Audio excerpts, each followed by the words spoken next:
Toi falofa ma whaatalawhātu sa mo le tunu pele ni vaenga o le uli o le whapuponga ni o tātou polkalami ai mainu e mamao le ala lea ua tātou o mai ai fōi wai ainga vai tau mafo ni o uli ma lo le soi fua mwia ia leo tātou se mai ina ua 5 minute te le tula e tasi i Aotearoa nei ia i to tonu o New Zealand nei o lo o malingi ti munga ma o lo o whapena o na Yaisina tau malulula titi ia aevi ia le tua lea ua tātou o mai le o ngā tutonu ngā le mua ngā luenga fo i o nei aso o tu maupea le alofa ma le anga leo le tua ia te i tātou umalawa ma lo se fu manuia ma lo fo i le tiute ma lo le onusai ma lo le ngā lulue ma lo le lava papale ia o whenga iai fo i ma le fato ai tausi ia mai se ngā luenga o lo whenga iai tonu company tonu a onga, tonu whalapotu tonga, ia le tua. Lea ua se e mele tātou pokalame ni vaenga o le uli, o lo o mamoli te le mai alo whaanga si o tātou tamā, sunga le whawhenga inga ia fiu, ono lo o malo lo nei taimi, ia ono nisi fo i fufuanga i tono le ainga e maise, ia o le sai ili malos, ia walfa malo longa le tua, mo le atu le whawhtaitele i la autou talu, mo le atu i la autou whawhtaitele, ia ila o tō pito la au o wale te talo ma le langolang sua e hala i tātou polkalami o lo o momoli te le melo whaanga si o tātou tamā salo o man lewa yaso ia man lewa yaso fau o na tātou toi whilo i whailia ma si o tātou tamā whaifi au ia fiu ma lo le ngā lulue ma lo le o no sa il nei yaso ia le ua toi titi whai uma ia ngā lue ngā whai o le nei yaso ma lo le tau pati mai ai mai no mau le ala o tātou polkalame ve ainga vai tau mafa o huli tai tasi e peon tāpena ina si o tātou tamā ia lea ua se e atoi tātou ofisa nei mo le taimi nei mo sina taimi le tumau ia wal tau ve ina o tātou polkalame ai alamaia o tātou polkalame nei fesili mtali o tus ia sili whale nganga e toi whafango o tātou a onga sa ia mo toi whaaminatu ia o spokalami fo i sosoani mo tātou tono tātou ainga a wale o tawino o alo mo whanau e tusa malafionga le tua ia o te iloa lea ia iniso o tātou ainga lea ua wale mai lunga o tātou polkalami le vaenga o le aso ma lo le soi fua mnuia sunga le usa uauna ia tu fau ma yawa ma futa mai la mua Wellingtone ma lo soi fua ma yawa aftai fo i le awa i mani le vaenga o le aso ia vi ia le li le au tātou se e mai tātou polkalami ai mai no mamao le ala ia awa ia tātou 𝚟𝚒𝚍𝚎 ia msalo e umal tātou pese lea ia un tātou anga ia tulole nei tātou sili le ua whaatulanga mo tātou nei asu ia lofa mai le li ia apena ona au atu le tātou talainga a maisol tātou moli mau ia ina yo tātou paanga ia o tātou ainga ai mainu ia wal tātou polkalame peona iai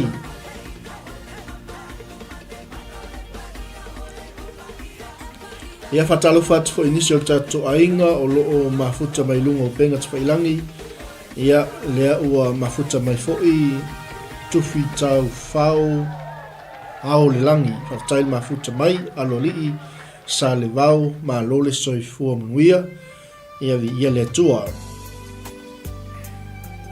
mai le tātou whatunga lea Yesue ua malie le papa i ngala ngala tai le tua ia o tātou winu malia ia na whaamonianga o tātou oa i ona manuia ona o tātou lii o Yesu Keriso lea o tātou manuia ai mai alo tātou whatunga lea ia on tātou anga ia tulole tātou senga mana ia fwina sili ia ua whaatulanga mo tātou nei asu ia e toi whango i tātou knowledge, Bible knowledge tātou poto i le awhionga le tua ia mo toi whaamnatu ia te i tātou i nei mwhai on tātou toi au awina i nei tātou whanau i le li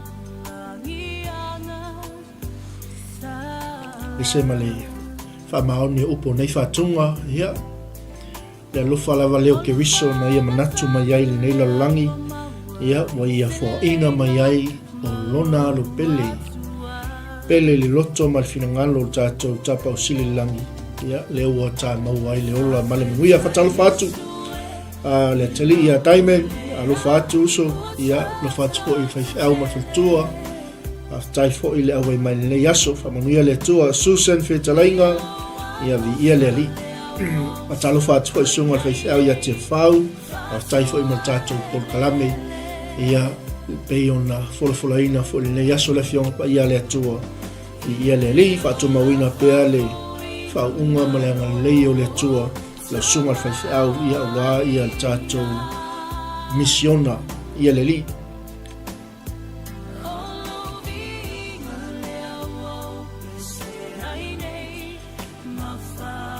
na te sila mai tatou i tua toa'u le ai le viu na o le tatou malo i Samoa ia ina ia manatua i lau tatalo si o tatou atu pele o Samoa a whiangai fo'i ma le whainga whiwhilinga le vaitau o soifuanga ina ia tula'i mai ni taitai e taitai ia si o tatou atu nuu i le ame o tonu o le li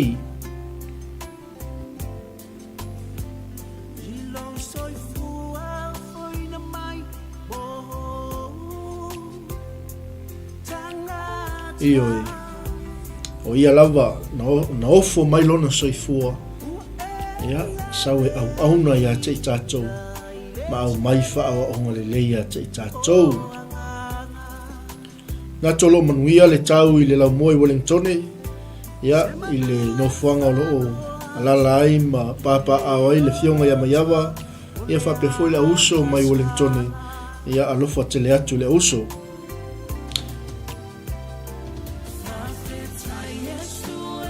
mana ia fo ia e tu mai lunga le vaenga le nei ke lope mai moma e mafuta mai ai ia e alua tu sa o lava te talo i no fuanga le nai te mafuta mai ai pa manuia le tua tufi tau fau au le langi ia fele anga i mai ai tatou mafutanga le vaenga le uli ia alofa tele atu moe ma le ainga taime ia Sydney Australia alofa tele atu Australia ia Susan Fetalainga ia ma lo se funuia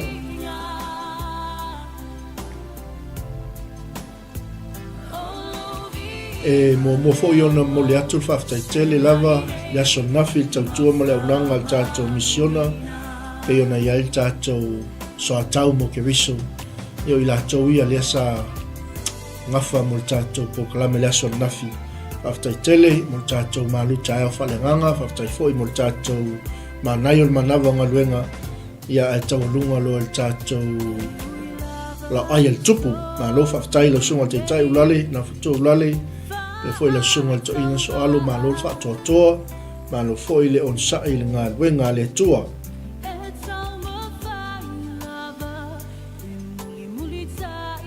fatalo fa foi le vai ngala so to fine le ya ulo faleni ma futa mai fa man wi tele le tua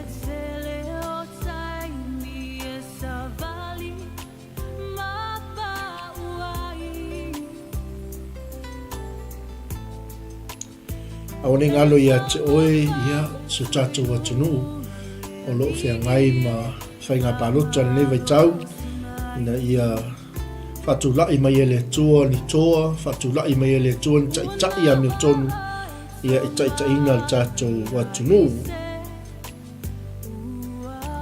ia alofa atu taime alofa atu i au ma whatua alofa atu fo i mo ele uso o ele atali whaftai fo ele au mai ia faima asiasi mai ia tatou talanoa i le lei o le li ia whaftai tufitau whao langi taniren ia whamanuia atu le tua i le South Island ia alufa tele atu whaftai salo le iai tatou tau malulu ia iai leanga le lei o le tua i lana wha malulonga ia maise foi o le malosi whafuisia i le aso mle aso e whatalofa atu foi nei vaenga le aso i le sunga whawhiangainga titolo aiva mafuta mai papakura talofa pasta ma lo se fo ia ia salo so staimi ona ta So tai lea ia wase awa tatou fofanga mo le whaiunga ni masina. Lofa te lea tu la sunga mal fatua. Io e Yesu e wa malia le papa ingala o le tatou whatunga na liva e ngoleso. Mo moli atuai alo whaanga moli po tatou misiona. Ia ila to umalava o lo whatau toli e mauta ngase. La to umalava o ia I ngase o tino. Ia ile anga le lei ma le lofa le tua. Ia whaafusia le malosi. Ia maise o le ola tulu I mai le tua. Whaawawa I pea lana walaunga. Ia te tato umalava malo. Whaftai toni tangaloa. Whaatalo whaatu le uso au auna. Sunga le li au au. Whaftai mafuta mai. Ia le tua. O tatou whatunga la na a leo la tatou se elo tatou pokalame ia mana ia tatou tala me whasolo ia wā tatou mawhtanga lea so tatou sili mua pe mana ia a mata mai I le whenga fau ia o tatou sili mua o whea na oti ai le tangata o mātaio o whea no te tangata o mātaio I lana tala inga. Ia, manuia lau tali, manuia fo'i. So ingo nei aso. Hatalo whātu fo le whalitua I awai loki rifi whaftai tele lava le awai mai alofa tele atu. Mo moli atu alofa anga le tautua mlaunanga le Global Kingdom TV. Ia whai ai lo leo ma whonga tau moli o au auna le atua. E mo moli tele atu mato lo whaanga I le sunga I whawhengainga ia tila o milei. Ia o lo o whata o tolia o ia I le whaefu ma la pusia. Ia o talo lava ia whafusia le malosi. Mai le tua e whaauau ai le walawina o lofa tele atu.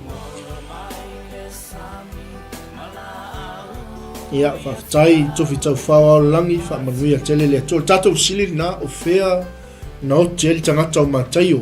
Manuia lau tali.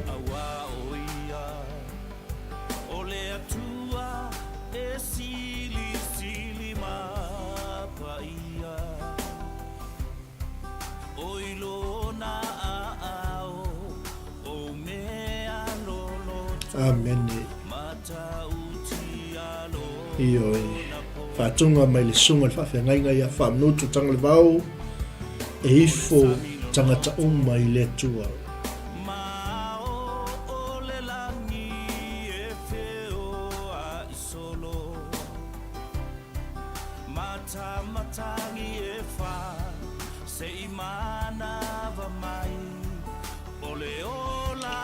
Tali mai le sunga ia toni tanga loa Ethiopa ma lo tali whaftai fo I mo tali matango fiel tali whaftai lau sunga le wau ia le li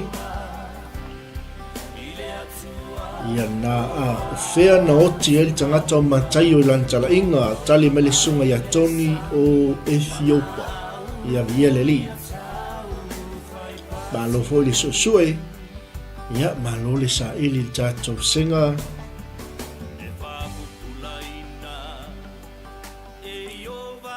ia tali mai Anthony fatalo fatu le sunga ia tanwasa mafuta mai Amerika Samoa Maltali Ethiopia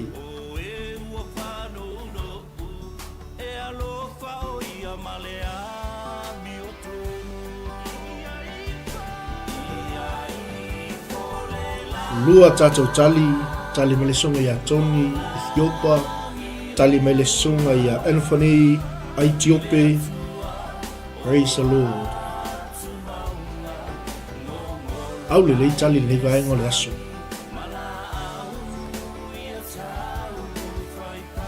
Mana e foi nai fisili ia e toi whaunatu. Ia te fisili e foi laua o ngā sa. Ia e toi whangwhangu ia te ila tau ia fisili o la o ngā sa.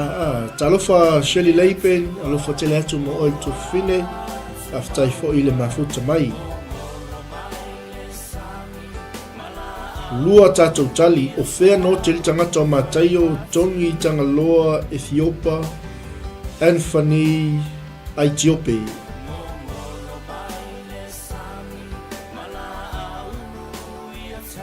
Salo pecho luan tatou tali ia on tatou me i fo ile lesia tatou fesili.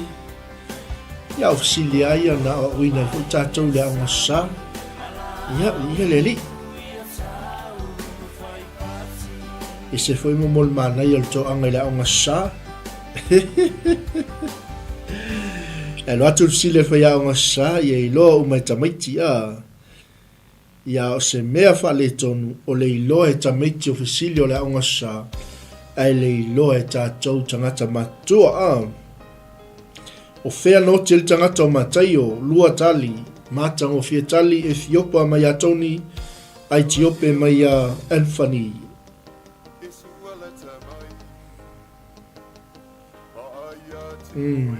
Tatou fatunga na sa vali peiluma. Mai le au na le tua. Pastor Tupai Albert White.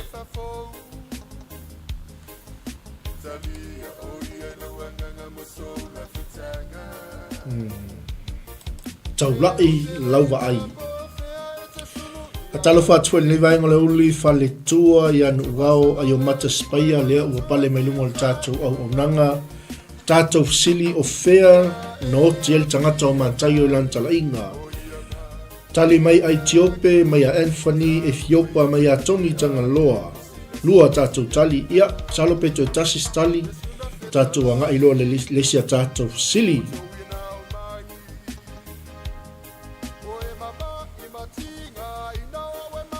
Iyo e, wana o Yesu tatou te malolo ai.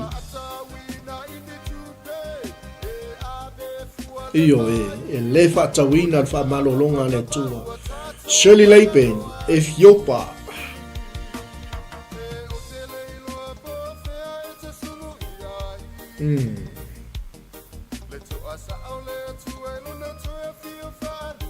Matango Fiatali, Shirley Leipen, Ethiopia.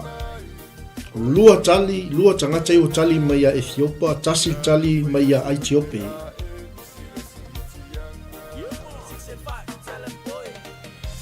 Iam salo tali tatou sili ono tatou taimi tele tatou sili ian ta pena ia ai ua sa o uma tatou tali ian au mai. O le tali leo te pava ai atu ia o Ethiopia lea na hotel tangata o mātai o le pelu. E whaifo i ona sa o le tali mai a Ethiopia ia o i lava i le vaenga leo Afrika. Ia leana maliu wal tangata o matai o lantala inga. Ia le tua ma lo tali, ma lo le suesue, ia ma lo fo sa ili tatou senga. Praise the Lord. Leisa tatou sili o fea lana maliu wal tangata o mareko.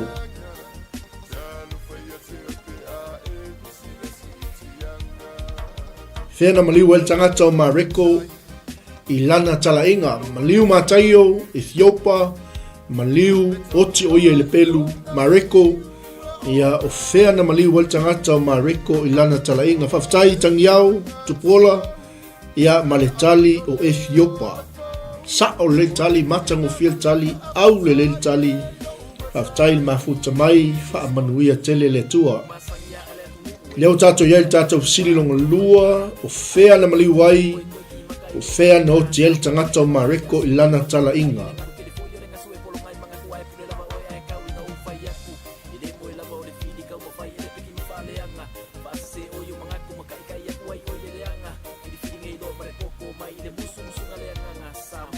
Aleluia. Matango fifa tunga a. Fili loa malepoto. Tau lai lau wa ai le atua. O le na wala wina tatou. Au tatou sili lewe lunga laina. O fea na maliwai mareko ilana tala inga.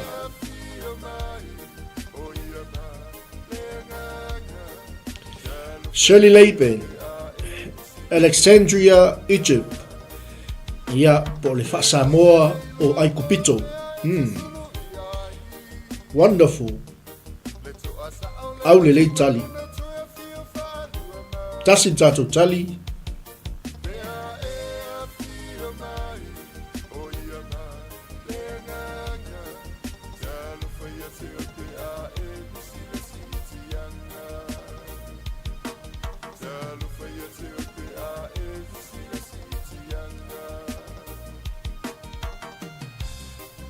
Fea no tel tangata o mareko lan talainga.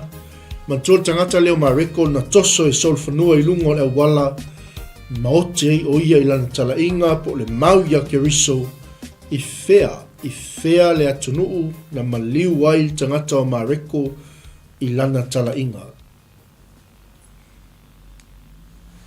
Tasi tato tali lua tongi tangaloa tali mai ia Alexandria Egypt ia po ai kupito lua tato tali ai kupito mai atoni mal Shirley Leipen Shirley fele mafuta mai ai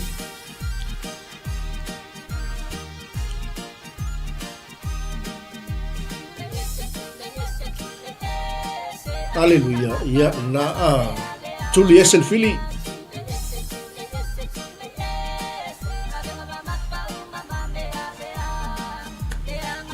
Yo.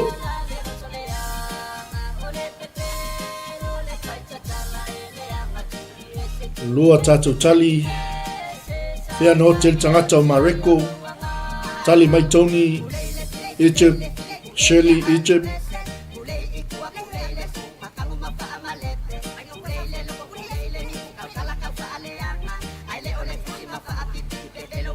Shirley Leipen, Botany, Auckland, New Zealand, ia malofa tai le awai mai Shirley, ia manuia tele fufanga le aso, tai fo il mafuta mel tatou senga ai mai no mauleala, tatou ainga manatuane si o tatou tama fiu walesi, I lau tatalo ia olo o to ia lona tino I ngase, e le anga leo le tua ia te ia tangiao, Alexandria Aikupito, au le tali. Tolu tatou tali. Salo petro tasis tali I on tatou me I foi le lesia tatou sili.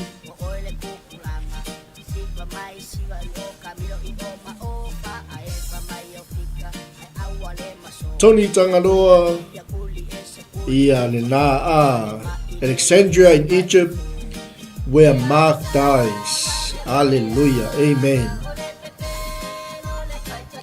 Tangiao from Sydney, Australia, alofa tele atu mo oi tangiao male ainga, malo fo ile ngā lulue, malo mo le fatu aina tausi, I ia le li, malo sa ili malo, ia lea ua tolu tatou tali.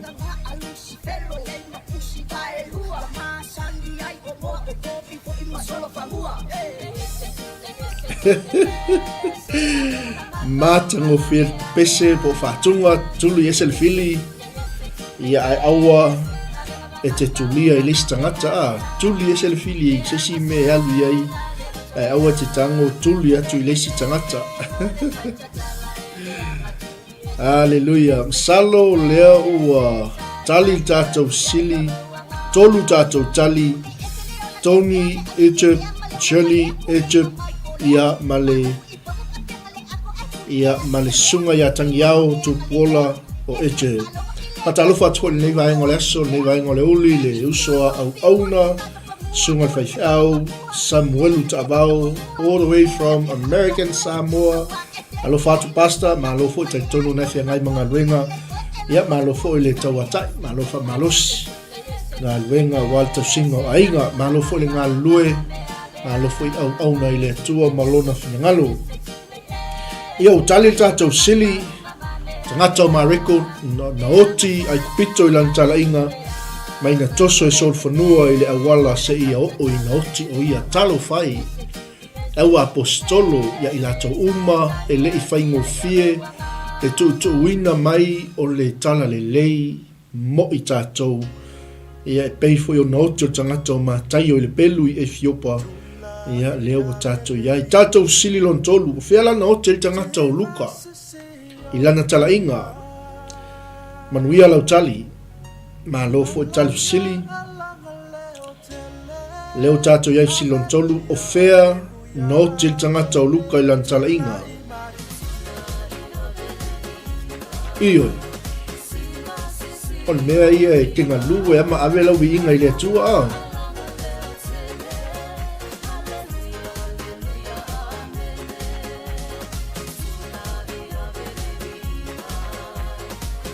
Mai le tatou maluta au whaalenganga nei asu. Se o tangata I eile tua I oli teimi. Amene e te talo I lea unoa. Hallelujah.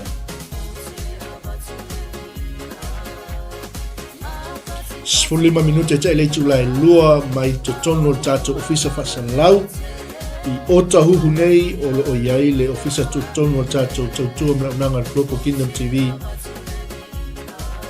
toi o falofa atu ma whaatalofa atu sa mo le atu no pele tato silon tolu fea na oti ai tangata o luka I lana talainga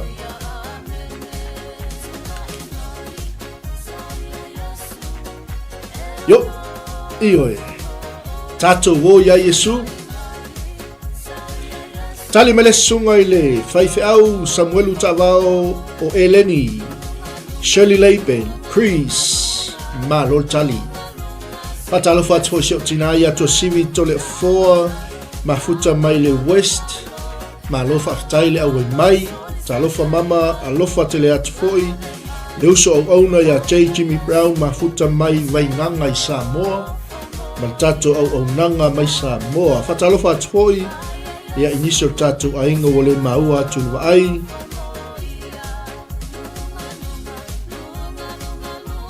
ya awal popole ia ole ngala nei ole au nanga ia tatou te tufai fa soai fa lenganga fa malusia I Pertino Keriso tatou silon tolu o fea no te tangata o luka I lantala ingo nei sili e loa umai tamiti ole au ngasa ia tonu la ngal tatou polkalame mole au matutua ua ngalo tali o tatou sili tali mai Tony Tangaloa Island of Anak ia malo Aftai to sivi mama to sivi from Henderson Glendine West Side ia na on me fai pa ngal PCA mama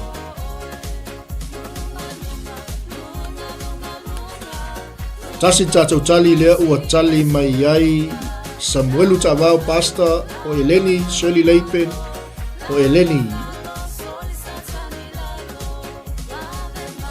ia faftai leo te tali mai Tony faftai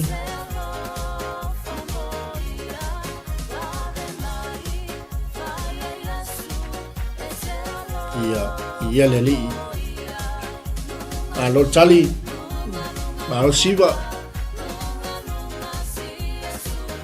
ioe boli mau Yesu I seisi le aso o na faisa whaatau o na te mafuta mai lo kampani moli mau Yesu tangata amen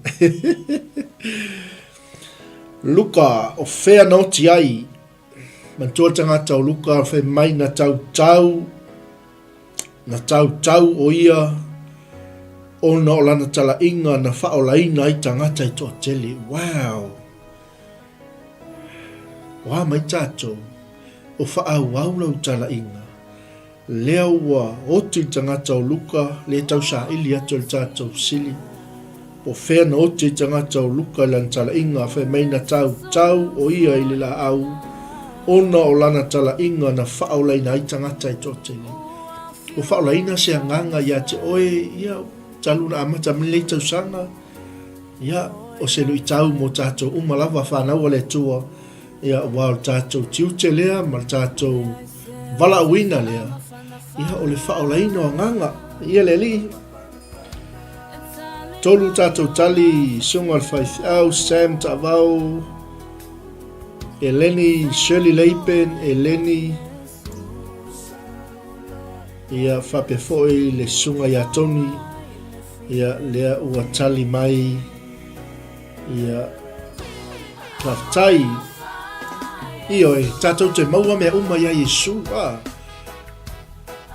o le ale mea nai te finangalo iai le ale mea nai te saili ai le ale mea nai te tinga inga Yesu tali mai tatou fatunga mai le te mai tai na witness tu tanga le vau e maua mea uma ia Yesu tangiao Thebes City ia Poiotia Chris ia na ole ai Eleni Manai al tali. Mama tosivi ua ngalo le mea saoti ai luka ua ova ua kasela. O le mea nā lea e whaima whaaslo watu isi pese. Ia e tō le el manava tosivi. Ai malo whaftai tali. O i ele mos tali a mama tosivi ya.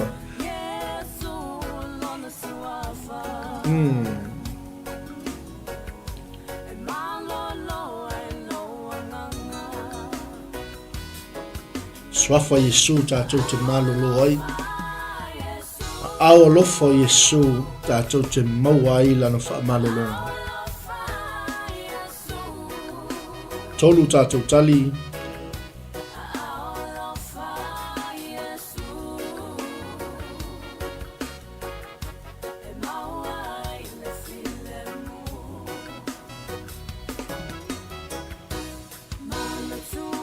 Salo pauia tātou tali e wai ai. Ia, iele ali. Otu tangata o mātai o le pelu i Ethiopia. Otu tangata o mā reko i Aikupito toso e solfanua. Ile awala se i o inoti. Ia le fau tātou o mai le tangata o luka. E le whai ngō fie.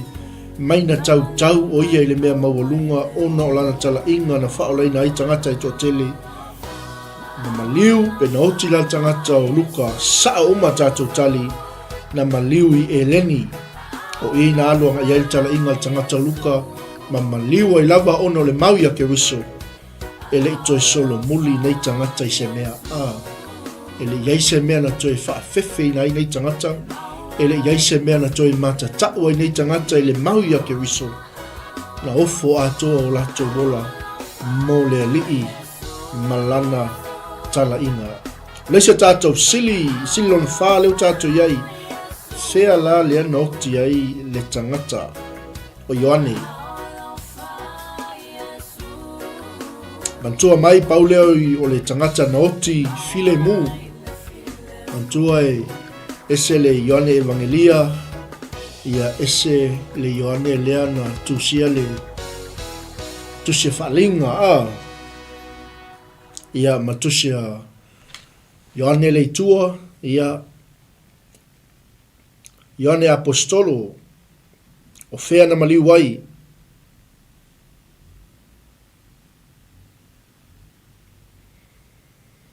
Malo tali, malo fol saili, malo le so el tātou senga.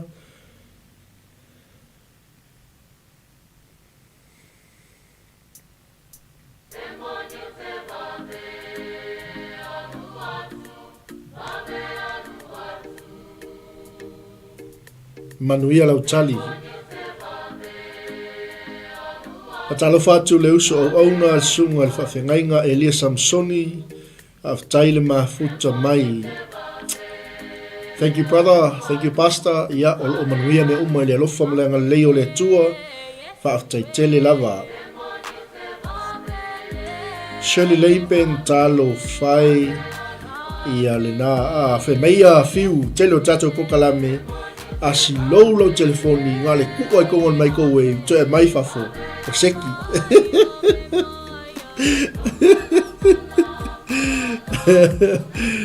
leo tali tato sau tato tali momua pasta Samuelu tavao Efeso to sivi le tali wa malu lu le atunu tali mai to sivi na maliu ile malu Tony Tangaloa Efeso Oka soli mata ngo fio tali.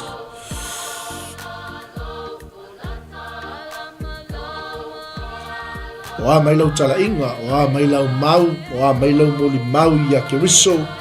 E se mea o faa tapula aina lau moli mau po lau tala inga il tangata o Yesu o lena maliu mo oi mo au. Ia leu tato wa ai lau apostolo ele fai ngo fie. Toto lima mainga o le tala le lei leo tato sapa itali ai. Amu ia oi, amu ia tato uma. Ia leo tato o ai i manuia o le tala le lei. Shirley Leipen Efeso.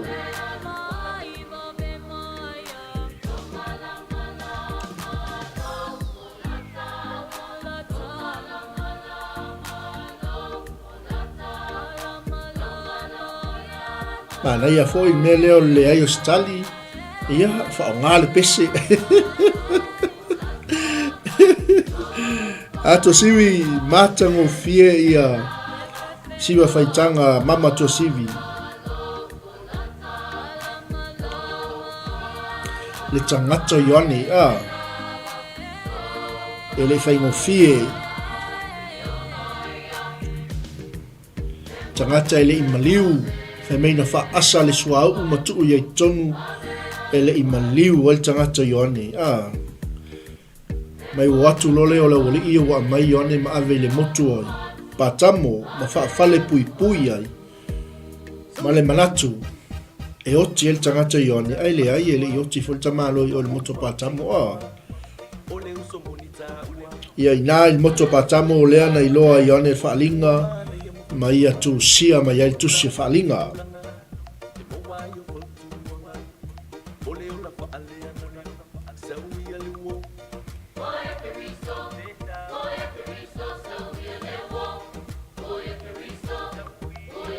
Amen.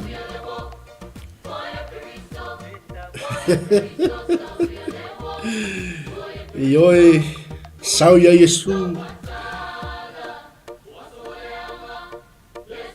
mantua tato umon wala wina fe au malanga wenga ia ele fa pe se ilonga te fa au pe fa sau tofi maulunga po se tofi tele fa to ai halula ia le fa ngalo le to le ai tato uma lava wa umo na filfilia i tato ia e fai maso fai ma ave au tala le tangi ao Ephesus Turkey male tato tali muli na o Ephesus Turkey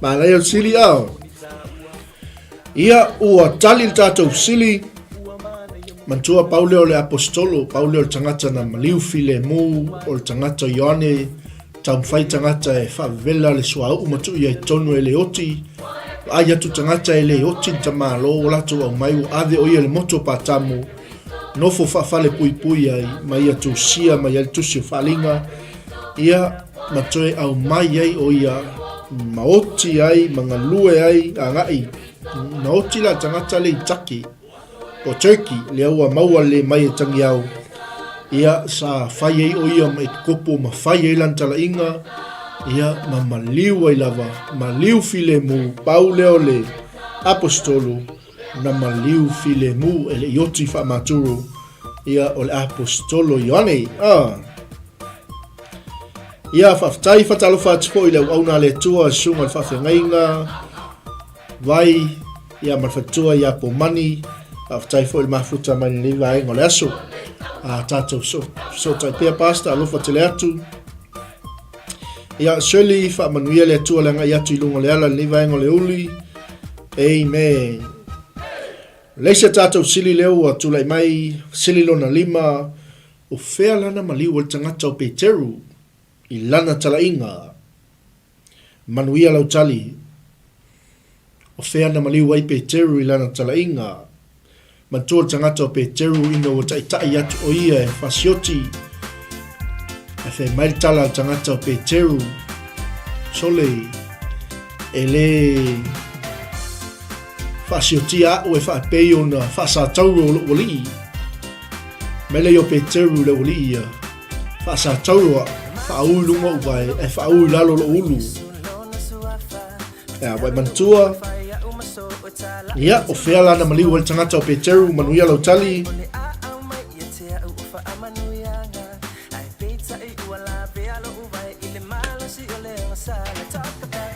ioi tatou fo'i le fa'autaga keriso tatou te mau ai leola tatou fo'i le fa'autaga e magalo ia tatou agasala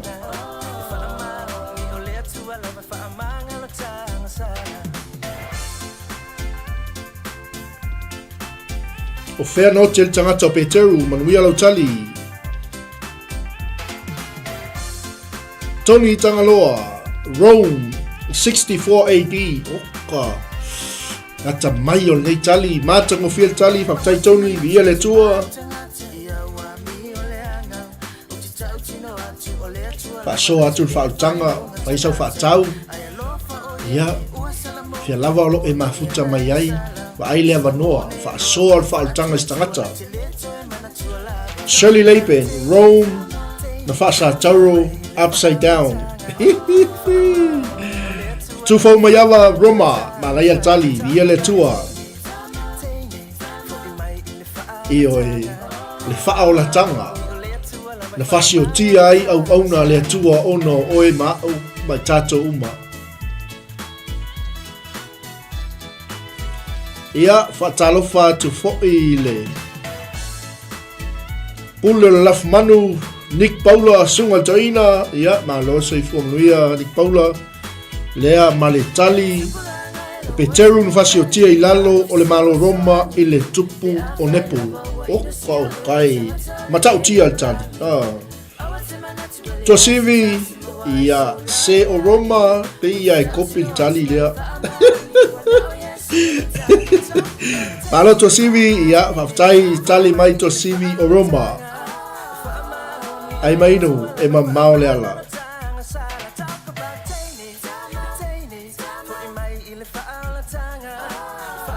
Ina ua tai atu tangata o Peteru.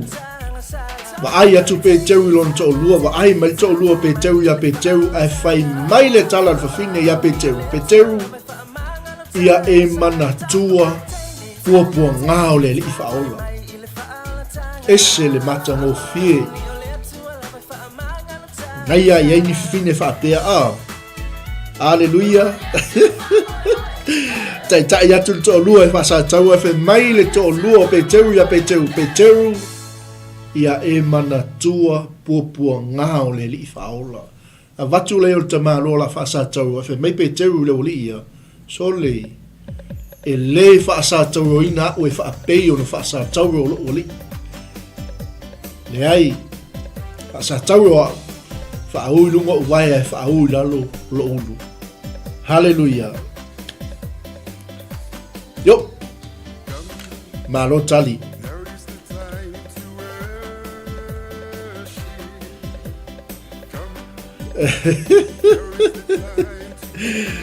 Yeah. Salo peto tasi stato tali ia tatu wanga e tfoi le lese tato sili. Ma e foi na sili e fa ta e la uma sale la sau nei. Ia of sili o la sila fia o matamaiti.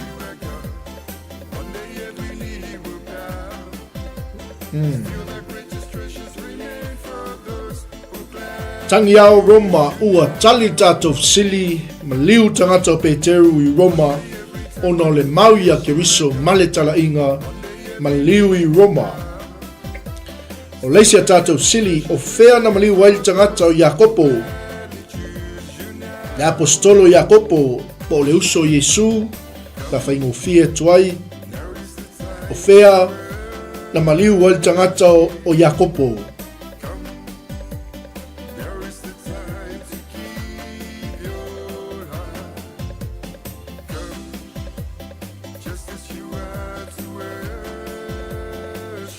Manuia lau tali.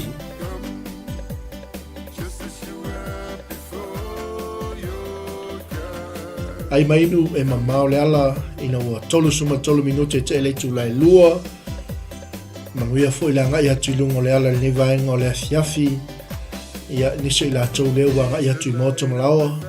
Nisi fo o tatou watu nuu lewa ngai atu i whaliwhainga luenga. Ia whai le mūlo sa. Tali mai fitu fōma yawa. Jerusalem oka se au leo tali ioi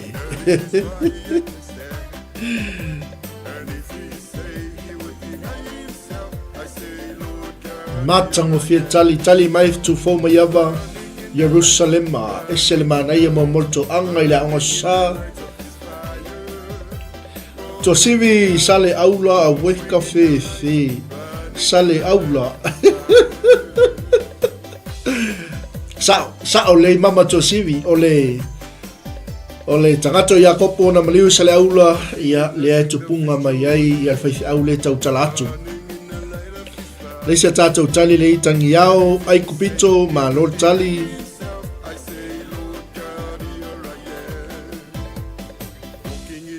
Fatalo fatu sunga le lia wao mawhiti vai ounga ma lo le ngalue ma lo le tauatai le aso ia vi ia le toa msalo te sota iatu pe uma tātou po kalame whaktai mo le sota mai whamanuia tele le tua. Lua tātou tali o iai tolu tu foma yawa Yerusalema to sivi o ile ai ele o se tali me le to sivi tangi yao ai kupito mafiti vai ounga Yerusalema ia patalo fatu sunga vethau te fau manuia foi langa ia tu inga luenga le fiafi Tony Tangaloa Egypt buried in Kanana. Oh, okay. Mana ia tali ia le tua. Yo.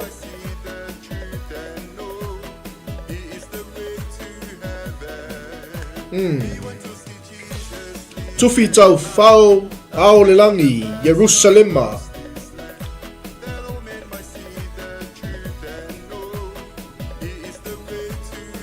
Salo tu tasis tatou tali ia ngai atu le lesia tatou sili.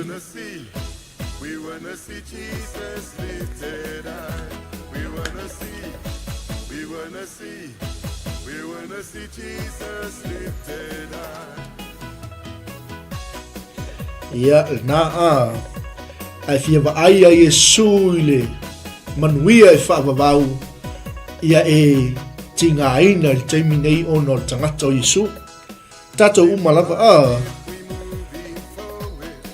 tali mai tia fau maliu ai kupito ma Yerusalema oi soli ea pe o kauso o ea tali tia fau ia mama tua sivi so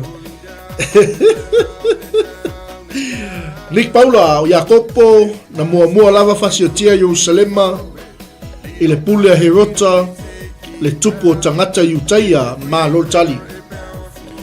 O tali tātou sili ia msalo e nisi o lo ese mea la tau tali au tali al tātou sili o tangata Jakopo po le uso Yesu na maliu i Yerusalema ma tol tangata lea na fai mata itai le kalesia Yerusalema. Mana tua le mea le na whao sosoina Yesu. Whao sosoina Yesu i le mwhai mai e satani a Yesu. A whai e te ifo mai a tia. O te avatua ia te oele pule i malo uma. O i kongwa le ngofuanga nga. Le anga maliu e tangata ia kopo whai mai tala le au soisua e po le au poto. Ia o tangata na pa mai lungo lea. Na pa mai lungo le malu malu. Pena whapa mai e tangata i lungo le malu malu. Ia le tangata o Jakopo po tai o le kalesia Yerusalema. Ma liu ai ona o le mau ia keriso. Ia tali tātou sili o Yerusalema. Ia o le tamaloa foi le whaim tai o le kalesia. Ia i utaia sa o foi tali le tali mai ele sunga ia ni. Vi ia le atua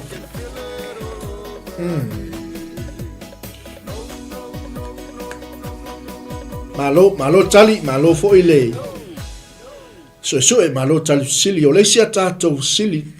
O le si la Jakopo. Mantoa ese le Jakopo le uso Yesu. O le si Jakopo le atali i o septaio. O fea na maliu ai le Jakopo na manuia lau tali. Le fai mai a wha maunga lau poto tangata lea na vavai e seina. Lona ulu ona o le mau ia keriso. Faolaina ai tangata e toa tele, faolaina ai mase fita Roma, i le vavai e se ina o lona ulu whaatasi, ma Peteru.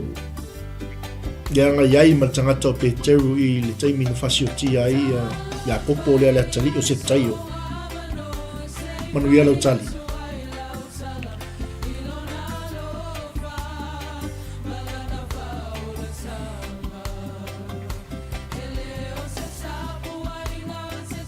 Haleluia. Ioi. Nei lava taimi ia, ele o se ekalesia, ele o se talitonunga, ele o se lotu, ai wana o suafa o ke iso. o le tātou tala inga lea. E o le whaotanga i tangata umalava.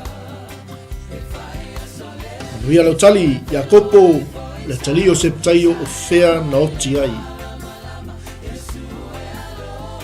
Mantole Iakopo le fata umatu le uso Yesu na maliu Yerusalema ina ufapa umai o ia ilunga o le malu malu ma maliu ai.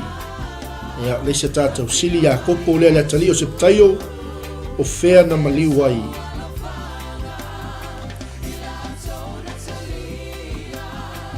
Le tangata na wawai e seina lo na ulu ono le mau ia ke riso. Le tangata ele i solo mulu i le oti. Le tangata ele i fefe i le whaapopo ngati e ina. E whai mai ia le whaamaumaunga le au scholars. Le perofeta, le fita fita. Le fita fita le asa iai le taimi lea i le whasioti ino le tangata leo Iakopo. Whai mai na whaola ina ai male fita fita lea. I lona vaai i le vavai e se ina o le ulu o le tamalo Iakopo. Oka se mtautia a. Amen. Manuia lau tali.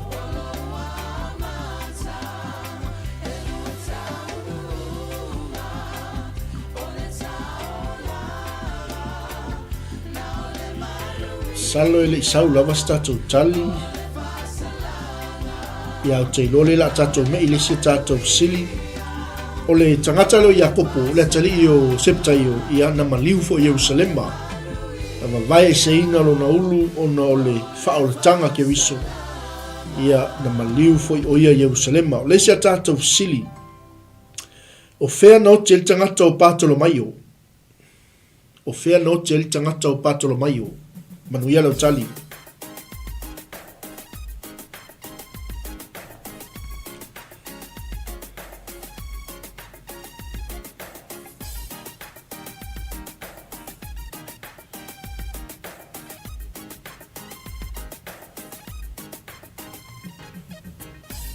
Haftai tufi tau whawa o langi Jerusalema sa o le tali. O le tātou sili lewa iai. O fea na maliu ai tangata o patolo maio i lana talainga. Ioi. Le whatunga mai tamaitai o fuafiwa. Ma eu lo matang o fia le tua. Nā lo sue, nā lo tatu sili.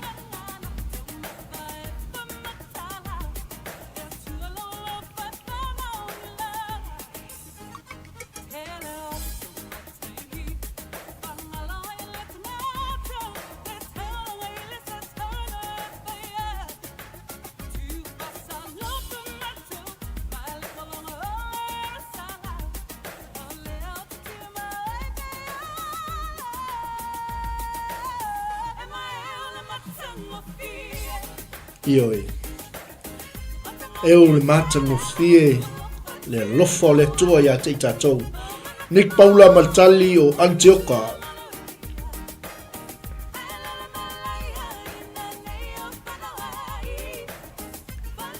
Ia lofa tele atu pasta tia fau ma lo se fua manuia fo inga luenga le fiafi.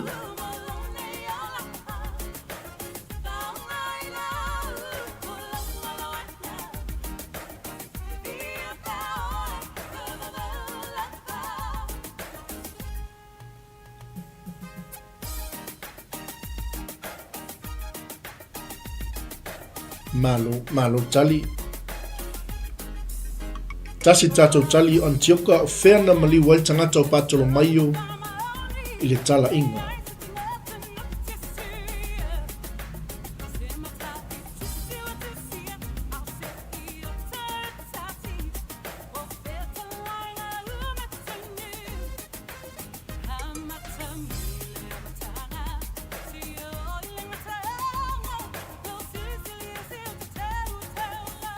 Ai mainu e mamao le ala.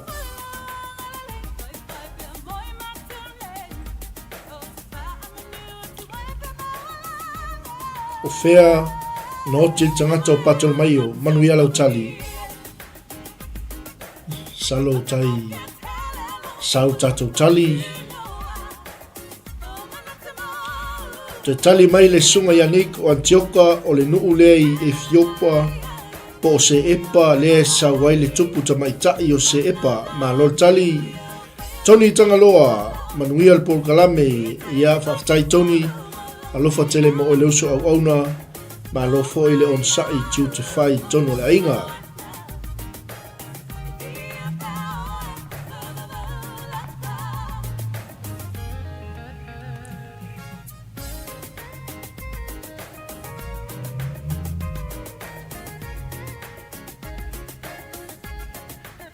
Faso 5 minute te leitu lai lua salo mai el tatou sili lea o nga ngai atu leo tatou sili muli e tau alunga el tatou Polkalame ai maina mamao leala i le nei vaenga o le afi ma lo le ngā lunue ma lo tau atai nisi fo el tatou ainga lea ua mapu mai ngā luenga le aso ma lo le whaatoi whaatai foi ia i la tau lea ua angai atu i kampani po whalwhenga luenga le foi e fiafi ia manuia le fea ngai mga luenga aftai fo i le au auna i le tua ia ai maise o lona fina ngalo i so se fata feitaulanga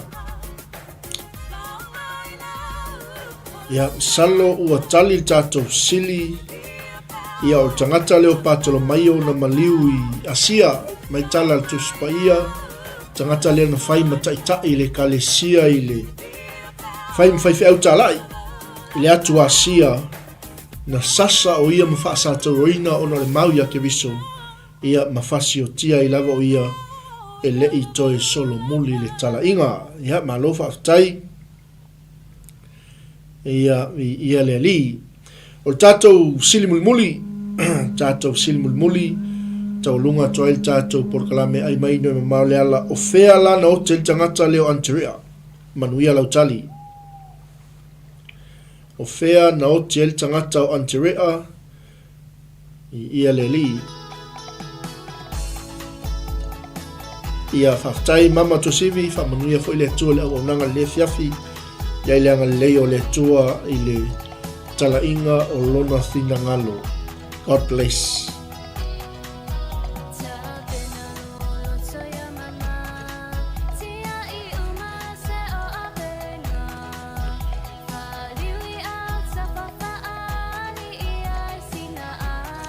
Au ni ngalo ia te oe, au na le tua sunga whawhengai ngai a fiu, ia o loo whata o tolia o ia i ngasi o tino, ia o loo manolo mai o ia nei taimi, ia o no ngasi o tino, mantua o ia, wha manolo le tua i lau talo, ia a wale whenga iai fo i ma, o ia o lontino, i ngasi, alofa tele atu, ia o lo mamoli mea lo whaanga si o tātou te mai a whiu, ia, i tātou ainga, mai si o tātou senga, ia, le se me whakuleina, ia le a tau whai atu lava le tātou o nanga, ia, a wā tātou Polkalame ia uli tatasi. Salo, se vai atu po saun tātou tali, 𝚟𝚒𝚍𝚎, whaftai, o le tātou sili mulmuli lo tātou iai, o fea na oti ai Anterea. O fea na oti ai Anterea, ia manuia lau tali manik Paula, Turkey po take, ia mano tali, mano fo ile. Sue, mano sail ili, mantua le tangata leo Anterea, fe mai ia le whamaumaunga le au tusitala, e lua aso na whapuapuanga aina ai o ia. Mai watu o ia i lunga o koluse, ina ua uma o na sasa e fita e toa fitu. Whai meila le tala ale au historian, whai mei ngā matua i sasa wha umi. Oka e soli. Na matua i sasa e toa fita i e toa fitu tangata leo Anterea i lunga o satau. Mai na wha umi na ia la ngona e tangata lea ona ti ngā. Ai whai maile whamamawina le au historian o le oto tangata leo Anterea. Male moli mau o tangata leo Anterea. Whai maile tala Anterea ino wa sasa e fita. Ua lewa o na au whaatali le aso le nei. Awawa uma ona whapa ia ina le sa tauro i le tino ke riso. Moa. What a testimony. Oka e se moli mau. Le tangata o lai sasa wha umi. Le tangata lai wha pua ngā tia a lua aso. Nongo winga e ova le fastful walu i tū la. O wha pua ngā tia le tangata o anterea ona le mau i a ke riso. Mailanga sasa wha umi e fita ia to fitu. Ina ia matua i la ngona le tinga. Ma ia solo muli ai le mau i a ke riso. Afe me sasa tuta malo, afe me tala anterea. O le aso le nei. O le aso wa leva ona ufa atali ai. Ua uma ona whaapa ia ina le sa tauro ke riso. Moa. What a testimony. Ia whaftai lea ua tali mai 𝚟𝚒𝚍𝚎𝚘 dai in the desert near Red Sea ma lo whaftai tali. Tufi tau whao au langi whaftai Turkey maltali. Ia le li le paula Turkey potake tolu tatou tali. Le paula ia whaftai ia se i watu pel tali o tatou sili. Ia na salo peto luan tatou tali ia on tatou mawai le liva engo le fiafi ma lo le tali sili.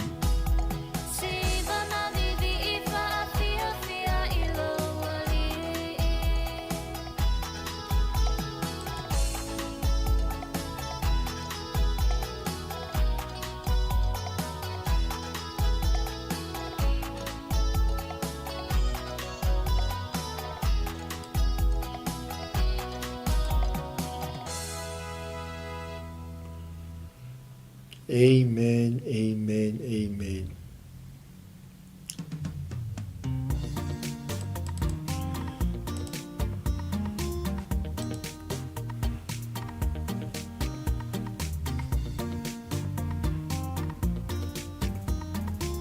Ia salo pau yo tatou tali o waiai.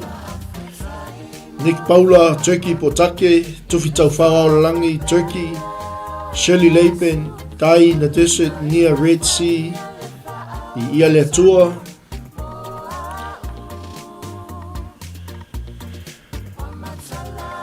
Te tasi tatou tali ia tatou wha mawai ni vai ngole fiafi.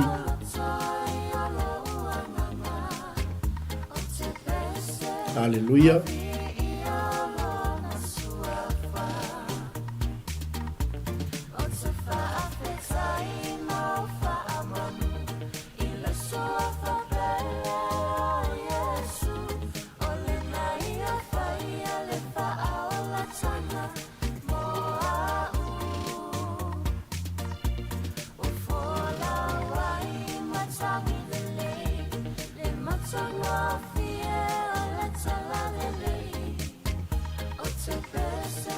Ai mainu e mamao le ala.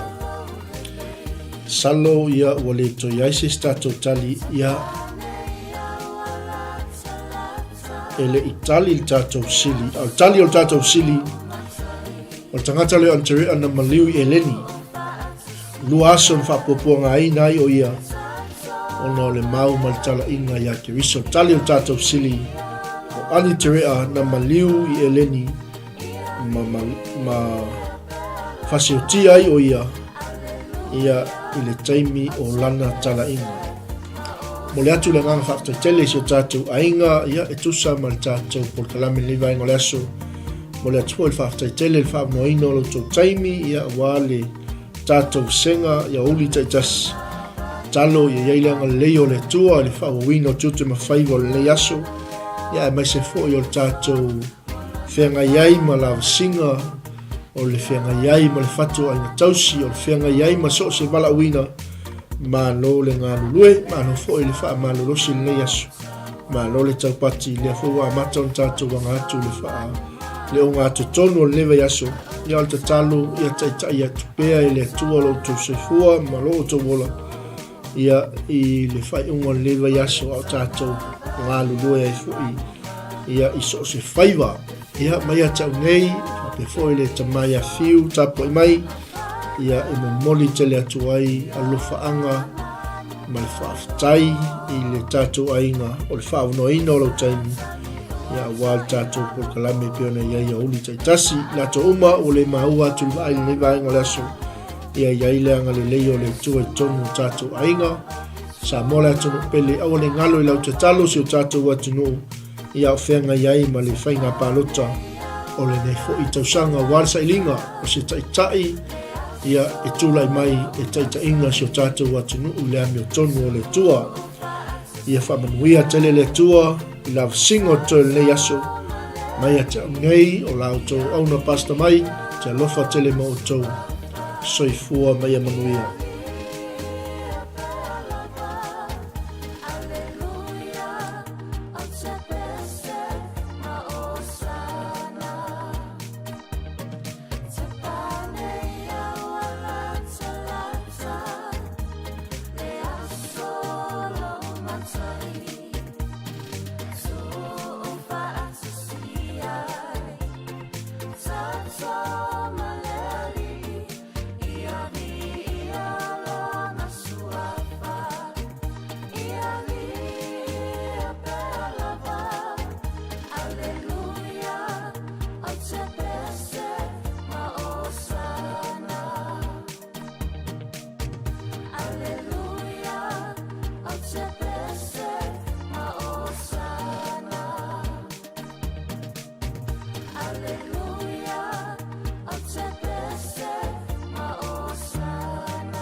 Alofa Shalom. It is with great joy that we invite you to join the Global Kingdom TV channel's first ever trip to God's Holy Land, the land of miracles, the land of Israel, the land of the Bible. You get to walk in the footsteps of Jesus. You get to see firsthand the cities, the places he performed many miracles. You can take a boat ride on the Sea of Galilee, see the surrounded towns and cities that the Gospels write about. You get to see the places that the Old Testament talks about, the places where King David hid from King Saul. You will see the Dead Sea, the lowest place on earth. You get to visit Jerusalem, the eternal capital of Israel. See where Jesus taught the scriptures from the temple. You get to pray at the Western Wall, a remaining of the temple. You will get to see where Jesus was once buried and realize he's no longer here because he has risen and he is alive and he's soon coming back for you and I. The journey to Israel will affirm your faith in him. It will confirm the teachings that we read about in the Bible. It will give you a deeper understanding of the Bible. It will help us in our journey of faith here on earth. And I encourage you, take this journey. It will change your life. It changed mine. God bless. Shalom, shalom. Talofa Samoa na tunu pele. Ia fa talofa antu le fiafi alo su ala ulu le fo matamua sa longa i fo fanga i ampalauri. Ia ile tausanga e tasi le lua afe su fitu malese lua afe su valu. Ia sa ia isa no malanga tua i sa elu. Samoa na tunu pele o te whaftaile atua o nawa no le lei. Ia tonu fo.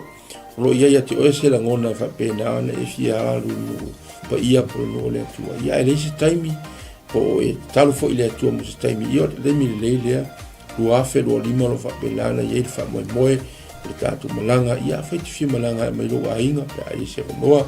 O te fia ia se la ngona sa ruitawina ilo tangata ino tu mo va ai le monga olive. Ia lo ia il perfetanga le tua le malile fio fa lua mai o Yesu Kristo ile la lorangi nei mai o le fio mai o ia ma tu vai on ao le monga olive e fa fia ngai ma le malu fo ile samo a fia loa tili nei lava a mea matango fia na faia le tua na tupu mai o le atupu fo ia lo no le leile tato te malanga tu ai ya Israelu awale ingalo ya te oe familianga le tua ia o lo tatia yo talima ia o ta ua la valo ia fuafuanga whafsotai pulenga le tātou Global Kingdom TV ia mapuki e loso o vanoa awane ingalo o se fiafianga tele fo ilo nei tangata o nei le tasi se site o lofa pena o na tala no matus pa ia o tausanga umalawa e aloi malanga lo whailoa mai e le au la tau o le fa pena archaeologist o na maua le vaenga ma le vaenga o le mea na fia ile nganga ma mi sia i nupa ia Samoa ta pena le lua afe lua lima o ina te lo polo to e tūl maunga olive ia e fio mai lo mai Yesu kusanga ia lo fungia le tua fa ma ia fuafuanga ma plan mai le nei taimi se ia o atu le fa moe ona o Yesu. God bless you. Bye. Hello, 𝚟𝚑𝚙𝚢𝚅 Pulevinaka and Shalom. My name is 𝗵𝗚𝗚𝗠𝗚𝗠𝗠𝗚, and I had the honor of visiting Israel twice, in 2018 and 2019. The experience really changed me. It was an experience of a lifetime. It was transformative. It was eye-opening. It was such a great time. I had encounters with the Lord that really changed me, that healed me, that I did not expect. It's one of those experiences that you have to go for yourself, to experience for yourself. So if you are planning or thinking about visiting the land, I encourage you to do so. Go ahead, invest in a trip and go receive your portion. God bless.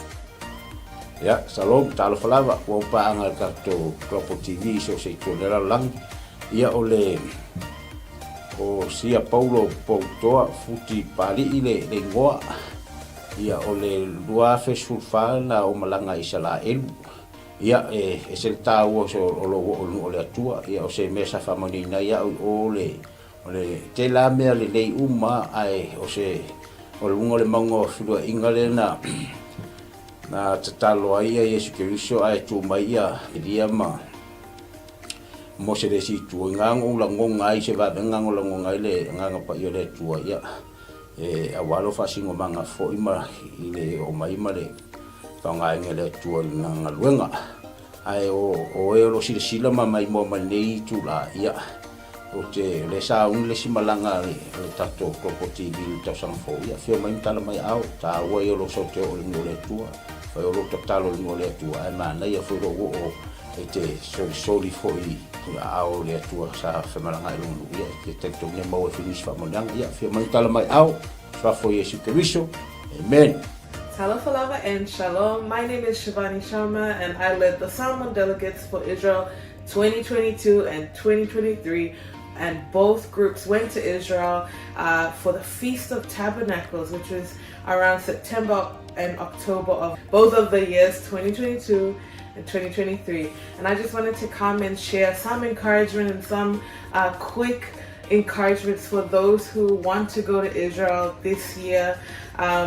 Israel is the Holy Land. It is the center of where our faith is as Christians.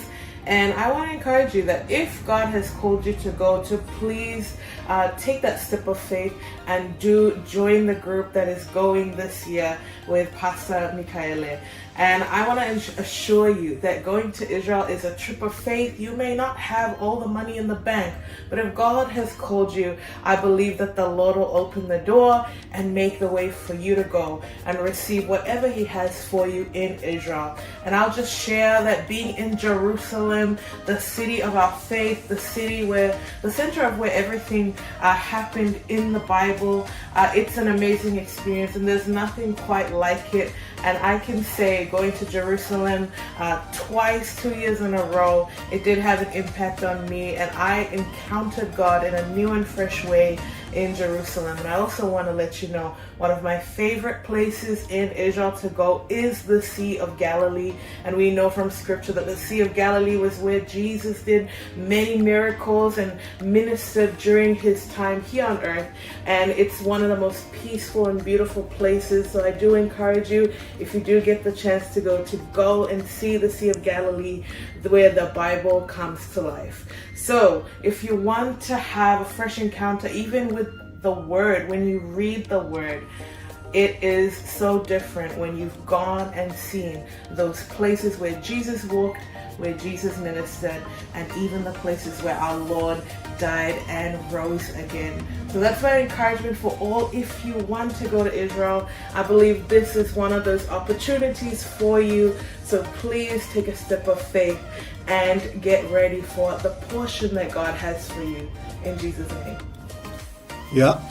Fatalo fatu pa ia malu Samoa ia olo wingoa o Ioelu maninoa ile tausanga e lua afes fuluvalu ia o tausanga le na tatala ia le liisa manoa te malanga atua Israelu ia o se fatu puina lava le fia ma le oli ona talitonu ese fole faitau le afio ngā le atua.